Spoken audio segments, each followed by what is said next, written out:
Hi students, कैसे हो आप लोग? फाइन। तो आगे चलते हैं। तो आगे चलते हैं।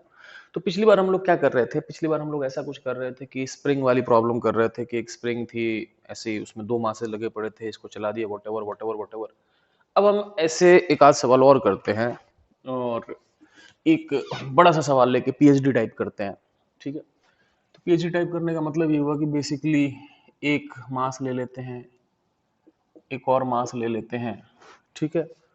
अब मान लो मास कितना ले लें, 2 किलो, 3 किलो, मैं ऐसे रैंडम डेटा ले रहा हूँ। ठीक है बच्चों? मान लो इसकी वेलोसिटी ले लो, इधर ले लो, नहीं इधर ले लो, कहीं ले लो, मुझे क्या फर्क पड़ रहा है। मान लो 4 मीटर पर सेकंड इधर ले लो और मान लो इसकी वेलोसिटी ले लो 2 मीटर पर सेकंड, नहीं 1 मीटर पर सेकंड इधर। ठीक है बच्चों? तो मैंने दो मास लिए आपके पास। ठीक है? तो दो मास कौन कौन से थे भाई? 2 किलो 1 मीटर पर सेकंड से लेफ्ट जा रहा है, 3 किलो 4 मीटर पर सेकंड से राइट जा रहा है। ठीक है?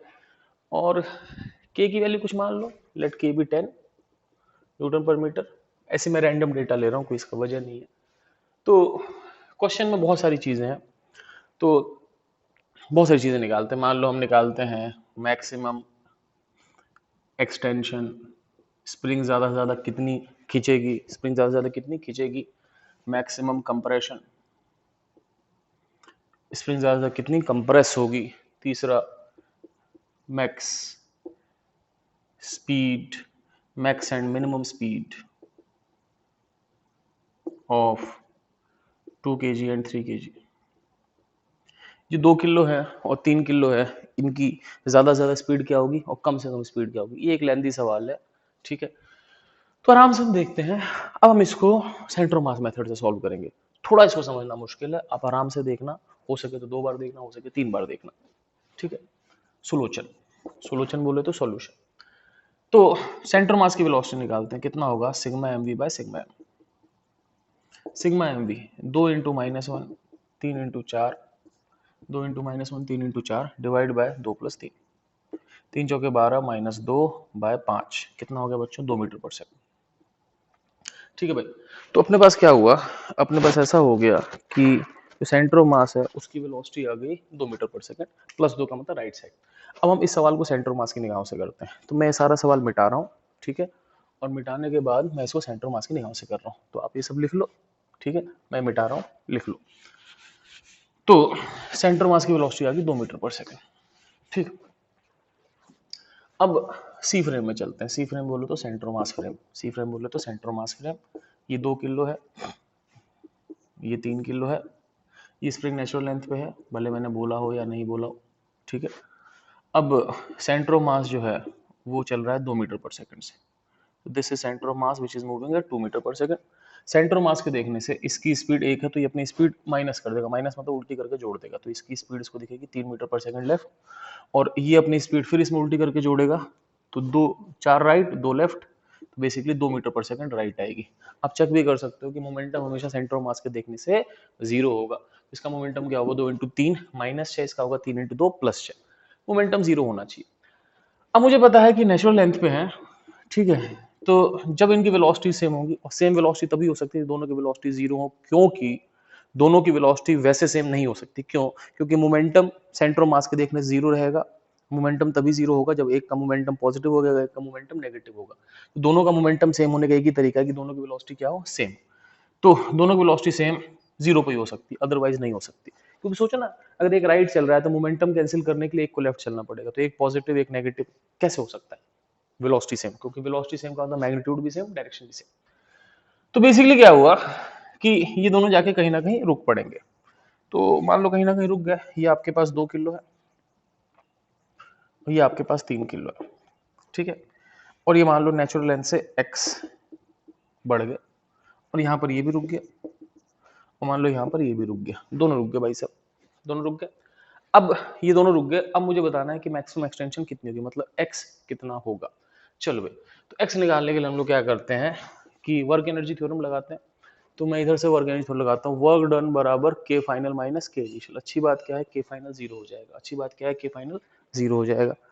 अच्छी बात क्या है? के फाइनल हो जाएगा 0। ठीक है भाई? अब वर्क डन केवल स्प्रिंग का ही होगा। अब स्प्रिंग का वर्क डन होगा हाफ के शुरू का स्क्वायर माइनस बाद का स्क्वायर।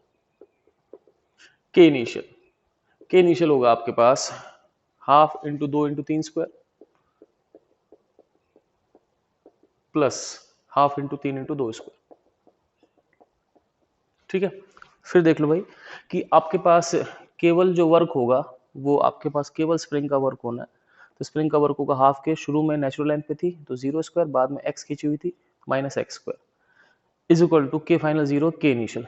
के इनिशियल कितना होगा, इस 2 का होगा हाफ इंटू 2 × 3² और 3 का होगा हाफ इंटू 3 × 2²।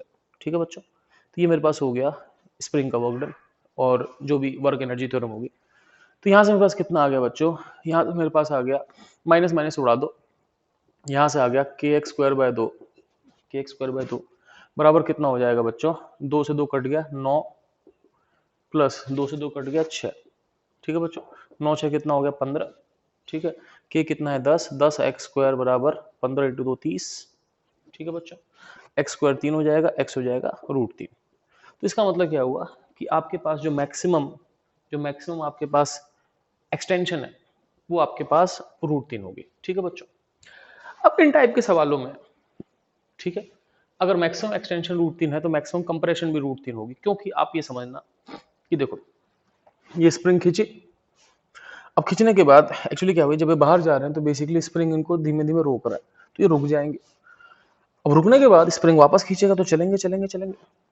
ठीक है, समझ में बात, ये दोबारा चलेंगे और चलने के बाद क्या होगा, जब ये नेचुरल लेंथ पे आएंगे, ठीक है ना, नेचुरल लेंथ पे आने के बाद क्या होगा, ये अंदर की तरफ जाएंगे। जैसे आप समझना इस बात को, जैसे एक चीज समझना, मैं आपको समझा रहा हूँ, ये 2 और 3 से चल के रुक गए, रुकने के बाद स्प्रिंग को वापस खींचेगी, जब यहाँ वापस आएंगे तो इनकी वेलोसिटी यही होगी, स्पीड यही होगी। आप समझ रहे हो मेरी बात, इनकी स्पीड यही होगी। तुम बोलोगे क्यों, क्योंकि देखो सोचो, जब ये वापस आ जाएंगे तो स्प्रिंग दोबारा नेचुरल लेंथ पे आ गई, स्प्रिंग दोबारा नेचुरल लेंथ पे आ गई तो स्प्रिंग का वर्क डन क्या है 0। स्प्रिंग दोबारा नेचुरल लेंथ पे आ गई तो पहले भी 0 पे थी, अब भी 0 पे थी, स्प्रिंग का वर्क क्या होता है, हाफ के शुरू का स्क्वायर माइनस बाद का स्क्वायर, शुरू भी 0 बाद भी 0। तो इसका मतलब क्या हुआ, जब ये दोबारा नेचुरल लेंथ पे आ गई तो इसका मतलब क्या हुआ, इसका वर्क डन हो गया 0।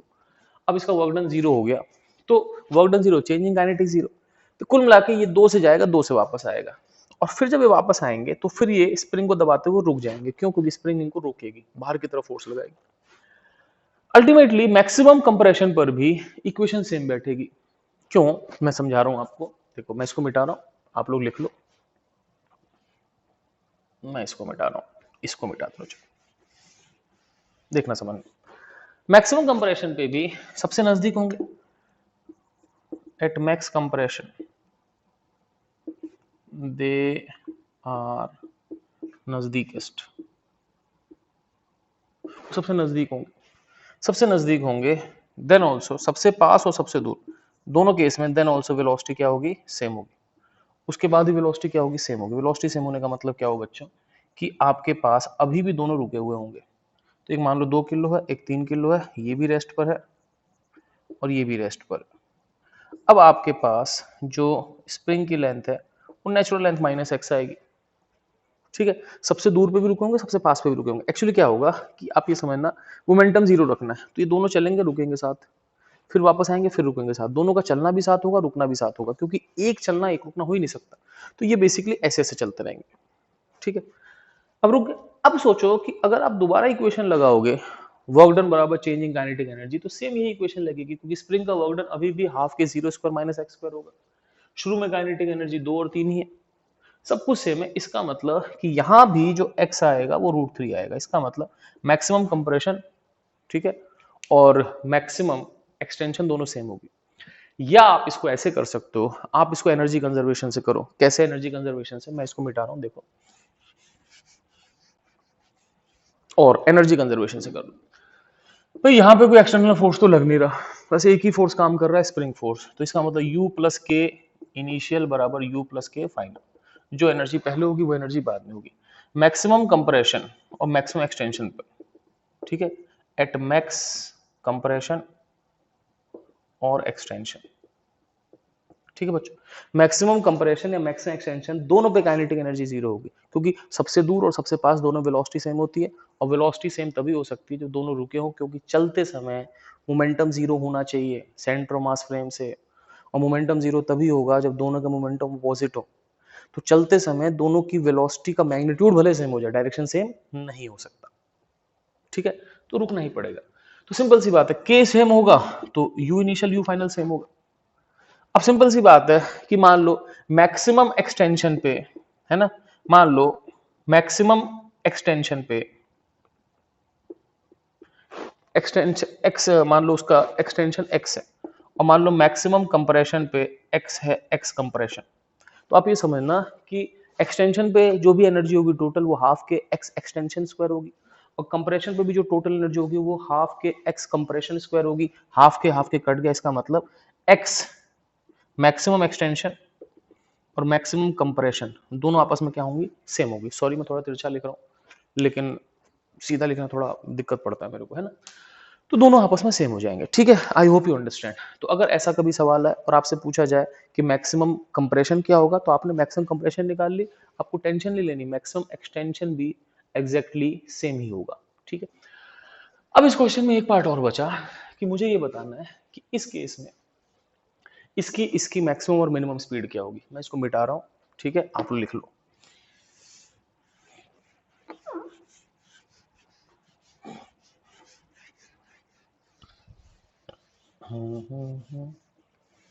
अब देखो समझना इस बात को, समझना होगा क्या, मैं समझाता हूं। हम सेंटर मास की निगाह से देखते हैं। ये चला 2 मीटर पर सेकंड से, ठीक है, ये गया और अल्टीमेटली ये रुक गया, और ये भी साथ ही चलेगा और अल्टीमेटली रुक जाएगा। ध्यान रखना दोनों को रुकना साथ होगा। जब ये दोनों वापस आएंगे तो इसी स्पीड से आएंगे, अलग स्पीड से नहीं आएंगे, ठीक है। मैं फिर बोल रहा हूँ, जब वापस आएंगे तो आप समझना भाई u प्लस के सेम है तो काइनेटिक एनर्जी सेम ही होनी चाहिए, तो वापस सिस्टम की काइनेटिक एनर्जी वही होगी, ठीक है। तो ये इसकी काइनेटिक बिल्कुल सेम होगी, दोनों काइनेटिक एनर्जी में कोई फर्क नहीं पड़ेगा, ठीक है। इसकी काइनेटिक 2 ही होगी, इसकी काइनेटिक 3 होगी, ठीक है, सही है। वैसे आप कह सकते हो सर कि टोटल काइनेटिक सेम का मतलब ये भी हो सकता है कि किसी और डेटा पर भी टोटल काइनेटिक सेम होगी, लेकिन मोमेंटम भी कंजर्व करना है, इन दोनों का मोमेंटम भी कैंसिल होना चाहिए। आप मेरी बात समझो, जैसे मान लो इसकी काइनेटिक एनर्जी क्या है, हाफ 2 3 स्क्वायर 9, इसकी हाफ 3 2 स्क्वायर 6, इसकी half 2 3 square 9, total 15 kinetic energy. आप बोलोगे सर कि यहाँ पे काइनेटिक एनर्जी सेम करने के लिए ये 2 3 की जगह और भी तो डेटा हो सकते हैं, भाई ये कुछ हो जाए ये कुछ हो जाए तब भी टोटल 15 हो सकते हैं, लेकिन हमको मोमेंटम भी कैंसिल करना है, क्योंकि इसका मोमेंटम कैंसिल होना चाहिए। उसके लिए एक ही ऑप्शन है कि ये 2 ही रहेगा, ये 3 ही रहेगा, ये गारंटेड। अब क्या हुआ बच्चों, अब चलते चलते क्या हुआ, ये दोनों दोबारा साथ में रुकेंगे, रेस्ट, ये भी साथ में रुकेगा, रेस्ट, दोनों साथ में रुके और फिर वापस आ जाएंगे स्प्रिंग के धक्के से। तो बेसिकली क्या, ये एसएस चलेंगे, बाहर जाकर रुकेंगे फिर अंदर आकर रुकेंगे। ये एक स्प्रिंग ब्लॉक सिस्टम है, एसएचएम होता है, ये एसएचएम है एक्चुअली। अब एसएचएम तुम बाद में पढ़ोगे, तुम बोलोगे एसएचएम होता क्या, मैं बोलूंगा एसएचएम होता है सिंपल हार्मोनिक मोशन, ठीक है। तो हो गया। अब क्या करना है बच्चों, ये सब कुछ किसकी निगाहों से हो रहा है, सेंटर मास के देखने से। तो मेरी बात समझना, ये 2 है ये 3, ठीक है। तो ये जो सारी वेलोसिटीज हैं, ये है velocity of 2 KG seen by centre mass, ये है velocity of 3 kilogram seen by centre mass. अब मेरी बात समझना, velocity of 2 seen by centre mass is equal to velocity of 2 minus velocity of centre mass. तो 2 की वेलोसिटी क्या होगी, v2c plus vc, v2c plus vc। अब देखो vc जो है वो प्लस 2 है, इसमें कोई फर्क नहीं पड़ रहा, सेंटर मास की वेलोसिटी फिक्स। जो चीज बदल रही है वो v2c बदल रही है। v2c जो है वो 3 लेफ्ट और 3 राइट के बीच में घूम रही है। अब मेरी बात समझना, ये मैक्सिमम तब होगा जब v2 पॉजिटिव मैक्सिमम होगा। मेरी बात समझना, v2c मैक्सिमम, देखो v2 2 की वेलोसिटी मैक्सिमम कब होगी, जब ये चीज पॉजिटिव में मैक्सिमम होगी। समझ रहे हो बात, सही। अब ये मैक्सिमम कितनी हो सकती है, 3, क्योंकि 3 के बाद से तो क्या होगा, इसमें ब्रेक लगने चालू होगा, क्योंकि जैसे जैसे स्प्रिंग को दबाएगा स्प्रिंग की पोटेंशियल बढ़ेगी, इन ब्लॉक्स की काइनेटिक कम होगी, तो इसकी मैक्सिमम पॉजिटिव है ना। तो ये मैक्स कब होगा, जब ये मैक्स पॉजिटिव है, और ये मैक्स पॉजिटिव कितना होगा बच्चों, ये मैक्स पॉजिटिव होगा आपके पास 3। तो इसका मतलब 2 की जो मैक्सिमम वेलोसिटी होगी वो होगी 3 प्लस 2, कितनी हो जाएगी बच्चों, 5 मीटर पर सेकंड, सही है। तो V2 की मैक्सिमम वैल्यू होगी 5 मीटर पर सेकंड। अब हम बात करते हैं इसी तरीके से कि V2 की मिनिमम वैल्यू क्या होगी। अब देखो मिनिमम के लिए क्या है, देखो वेलोसिटी अगर मैं आपसे पूछूं +10 और -20 में से ज्यादा वेलोसिटी कौन सी है, तो ध्यान रखना प्लस माइनस दो डायरेक्शन है, उसमें ज्यादा कम नहीं होता, -20 ही ज्यादा है। अब आप समझना कोई भी चीज मिनिमम, कोई वेलोसिटी मिनिमम जीरो ही होगी। अब ये समझना V2C जो है वो देखना यहाँ +3 है, यहाँ 0, फिर देखो नीचे यहाँ 0 3 0 और ऊपर 0 -3 0। अब आप मेरी बात समझना, मैं आपसे क्या कहना चाह रहा हूँ, मैं ये कह रहा हूँ कि ये -3, ये +3 से -3 के बीच में वेरी कर रहा है। अगर -3 हो गया तो ये वेलोसिटी -1 हो जाएगी। तो आप समझना इसकी मिनिमम वेलोसिटी जो होगी वो 0 होगी जब ये -2 होगा, क्योंकि -2 पे 0 पॉसिबल है। आप मेरी बात समझ रहे हो? तो इसकी मिनिमम वेलोसिटी तब होगी जब इनका सम मिनिमम होगा, और वो तब होगा जब ये -2 होगा। और ये -2 हो सकता है क्योंकि सोचो ये रेस्ट से 3 आएगा तो बीच में -2 आएगा, तो इसका मतलब क्या हुआ कि जो V2 मिनिमम होगा आपके पास, V2 मिनिमम वो 0 होगा।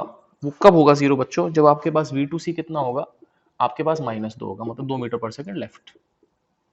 I hope you understand.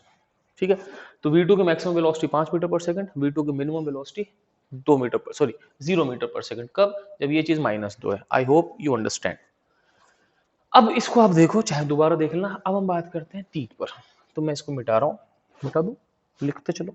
मैं डायग्राम नहीं मिटा सकता, ऊपर वाला उसको पढ़े रहने देना। अच्छा भाई, अब बात करते हैं 3 की। Velocity of 3 seen by c is equal to 3 minus c. तो 3 की वेलोसिटी क्या होगी बच्चों, 3 की वेलोसिटी होगी V3C प्लस VC। VC तो आपका फिक्स है, कितना हो जाएगा बच्चों, +2।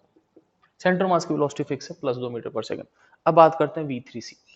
V3C जो है वो 2 से 0 से -2 से 0, मतलब 0 से 2 के बीच में, +2 से -2 के बीच में घूम रहा है। तो ये इसकी मैक्सिमम वैल्यू जो होगी वो तब होगी जब ये प्लस में मैक्सिमम है। ये प्लस में मैक्सिमम कितना हो सकता है, 2 + 2 कितना हो गया, 4 मीटर पर सेकंड। ठीक है बच्चों, और मिनिमम कितनी होगी, सिंपल सी बात है, मिनिमम कब होगी, जब ये 0 हो सकता हो। तो ये 0 हो सकता है, क्यों, क्योंकि V3C -2 हो सकता है, और जो V3 मिनिमम होगी वो आपके पास होगी -2 + 2 कितना हो गया, 0 मीटर पर सेकंड। ठीक है, तो इसकी मैक्सिमम निकाल लिया आपने, इसकी मैक्सिमम आपने निकाल ली। तो इसका मैक्सिमम जो हुआ वो हुआ पता नहीं कितना, शायद 3 2 5 था, मिनिमम 0 था, और इसका मैक्सिमम 4 था, मिनिमम 0 था। ठीक है, आई होप यू अंडरस्टैंड। ठीक है, तो एक लेंथी सा क्वेश्चन है। ठीक है, आप चाहें तो एक खुद भी ऐसा क्वेश्चन बना के ट्राई कर सकते हैं, कोई बहुत बड़ा इश्यू नहीं है। ओके बच्चों, bye, take care. Hi students, चलें आगे। तो अगला एक क्वेश्चन करते हैं। एक्चुअली मैं चेक करते रहता हूँ कि ये फोकस में है कि नहीं, तभी मैं ऐसे हाथ बीच में रखता हूँ। अगर मेरे हाथ बीच में आने के बावजूद भी ये सही दिख रहा है, इसका मतलब कि जो कैमरा है उसका फोकस बोर्ड पे है। अदरवाइज अगर ये धुंधला हो जाता है तो इसका मतलब फोकस बोर्ड पे नहीं है। जैसे कि देखो आप, मैं हाथ ऊपर लाता हूँ, ये येलो बिल्कुल क्लियर दिख रहा है, मेरे हाथ धुंधले दिख रहा है, तो ये फोकस में है। जरूरी है बोर्ड का फोकस, मेरे पे फोकस ना हो फर्क नहीं पड़ता। ठीक है, क्योंकि आपको तो बोर्ड देखना है भाई। तो अब हम एक और सवाल करते हैं जो अगेन केवल सेंटर ऑफ मास की निगाहों से ही हो सकता है। मान लो क्वेश्चन ऐसा है कि एक मास m है और एक मास 4m है। ठीक है, इस पर 2F फोर्स है, इस पर 12F फोर्स है, ये स्प्रिंग नेचुरल लेंथ पे है। ठीक है, क्वेश्चन पूछा है फाइंड मैक्सिमम एक्सटेंशन। स्प्रिंग का ज्यादा से ज्यादा एक्सटेंशन कितना होगा, स्प्रिंग का ज्यादा से ज्यादा एक्सटेंशन कितना होगा। Let's see how can we do this question. इस क्वेश्चन करने का एक ही तरीका है कि आपको इस क्वेश्चन को सेंटर ऑफ मास की निगाहों से करना पड़ेगा। कैसे करना है मैं आपको समझा रहा हूँ, लेट्स सी। ठीक, तो लेट्स वर्क। देखो अब ये क्या है कि ये भी रुका पड़ा है, ये भी रुका पड़ा है, ऐसा क्वेश्चन में दे रखा है मान लो, है ना। अब ये नेचुरल लेंथ पे है। ठीक है, अब आप इन दोनों को खींच रहे हो और ये दोनों कहीं जाके रुक जाएंगे, ऐसा कुछ होगा। तो एक्चुअली क्या होगा कि ये दोनों चलेंगे, और भाई इस सिस्टम पे चक्कर क्या है कि इस सिस्टम पे एक्सटर्नल फोर्स है 12F और 2F मिला के, कितना एक्सटर्नल फोर्स है बच्चों, 10F का। तो अगर फोर्स है तो सेंटर मास एक्सेलरेटेड होगा, तो ये सिस्टम एक्सेलरेट करते जाएगा। तो एक्चुअली क्या होगा मैं बताऊं, ये स्प्रिंग खींचेगी दबेगी, लेकिन कुछ सिस्टम ऐसा होगा, स्प्रिंग खींचेगी दबेगी, लेकिन सेंटर मास आगे बढ़ते रहेगा।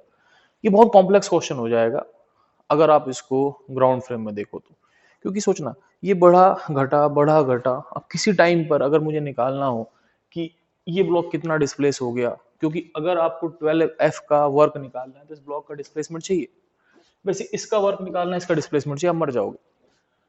तो ऐसा बात नहीं, आप ग्राउंड फ्रेम में भी कर सकते हो, लेकिन मैं आपको बता रहा हूँ कि इस सवाल को सेंटर मास के फ्रेम से कैसे करते हैं। तो हम इसको सेंटर मास फ्रेम से देखते हैं। देखो भाई, सेंटर मास की वेलोसिटी 0 है, क्योंकि sigma M V by sigma M. Acceleration centre mass की क्या होगी, नेट फोर्स बाय मास। अब नेट फोर्स कितना है, 12F माइनस 2F। मास कितना है बच्चों, m प्लस 4 है, तो ये कितना हो गया, 2F बाय m हो गया। और सेंटर मास की जो एक्सेलरेशन है वो 12 में से 2 गए 10F बाय 5m, तो 2F बाय m हो गया। अब हम लोग क्या करते हैं, इस पूरे सवाल को सेंटर मास की निगाहों से देखते हैं। ठीक है, तो मैं इस सवाल को सेंटर मास की निगाहों से देखता हूँ। तो मैंने ऐसे देखा कि ये m है, ये 4m है, ये सेंटर मास है। सेंटर मास की वेलोसिटी तो 0 है, लेकिन उसका एक्सेलरेशन है, और कितना एक्सेलरेशन है बच्चों, 2F/m। सही है। अब वेलोसिटी 0 है तो ये अपनी वेलोसिटी तो माइनस करेगा नहीं, लेकिन क्योंकि एक्सेलरेशन है सेंटर मास की, इसीलिए अगर सेंटर मास की एक्सेलरेशन, तो वो क्या लगाएगा, पसूडो लगाएगा। क्या लगाएगा, पसूडो। तो उसने लगा दी दोनों पसूडो। कैसे लगाया पसूडो, भाई देखो, इस पे 12F फोर्स है, इस पे 2F फोर्स है। ठीक है, सूडो कितना होगा, m इंटू ए। सूडो आपके पास होगा एम ए। तो सूडो होता है तेरा मास मेरा एक्सेलरेशन, 4m इंटू 2F/m। ठीक है, ऐसे इस पे सूडो कितना लगेगा, m इंटू 2F/m। ठीक है बच्चों, अब देखो इस पर, भाई m है 4m इंटू ए। ठीक है, तो m से m कट गए, हो गया 8F, तो 12F इधर 8F इधर। ठीक है भाई, तो इस पर नेट फोर्स कितना बचा, 4F। इस पर कितना होगा बच्चों, m से m कट गया 2F, और 2F, इस पर भी नेट फोर्स कितना बचा, 4F। ध्यान रखना कि इन दोनों पर नेट फोर्स सेम होगा, क्योंकि मैंने आपको साफ साफ बता चुका हूं कि सेंटर मास के देखने से नेट फोर्स जो होता है वो 0 होता है। क्यों, क्योंकि मैं एसी बंद कर दूं, बहुत ठंड लग रही है। तो सेंटर मास में देखने से नेट फोर्स 0 इसलिए होता है क्योंकि नेट फोर्स होता है m टोटल इंटू ACM। अब सेंटर मास के देखने से ACM क्या होगा, 0। मेरे देखने से मेरा एक्सेलरेशन 0 होगा, तो सेंटर मास के देखने से ACM 0 हो गया, तो नेट फोर्स भी 0। नेट फोर्स 0 तभी हो सकता है जब इन दोनों पे फोर्स इक्वल एंड अपोजिट हो। तो आपके पास फोर्स हो गया 4F राइट, 4F लेफ्ट, कुल मिला के कितना हो गया बच्चों, 0 फोर्स हो गया। अब मैं इसको मिटा रहा हूं।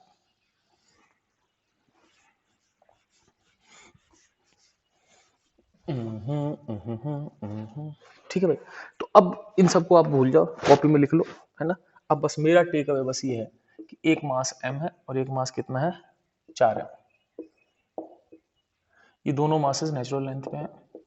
ठीक है बच्चों, एक मास m है, एक मास 4m है, दोनों मास किस में है बच्चों, नेचुरल लेंथ पे हैं। ठीक है, इस पर जो टोटल फोर्स है वो 4F राइट है, इस पर जो टोटल फोर्स है वो भी 4F लेफ्ट है। ठीक है, अब मुझे बताना है स्प्रिंग कितना खींचेगी मैक्सिमम।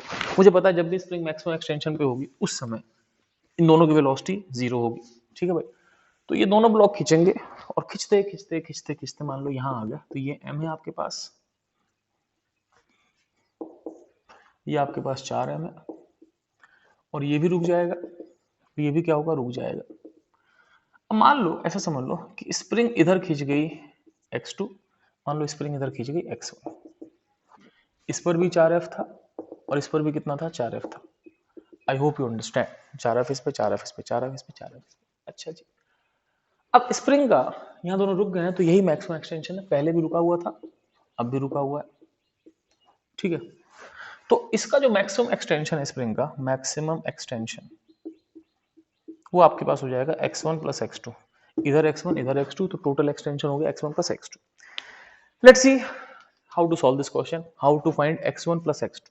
तो हमारे पास होता है कि वर्क डन बराबर k final minus k initial. अच्छी बात यह है कि final kinetic initial kinetic, finally भी दोनों रुके हैं, इनिशियली भी दोनों रुके हैं, सब 0। तो बेसिकली वर्क डन हो गया 0। वर्क डन दो पार्ट्स में होगा, एक स्प्रिंग का और एक F1 और एक F2 का, तो बेसिकली 3 पार्ट बोल लो आप। तो दोनों फोर्सेस का, एक स्प्रिंग का work done. Spring x1 plus x2 खींच गई है, तो इसका मतलब क्या हुआ कि जो स्प्रिंग का वर्क डन होगा वो होगा हाफ के शुरू का स्क्वायर माइनस बाद का स्क्वायर।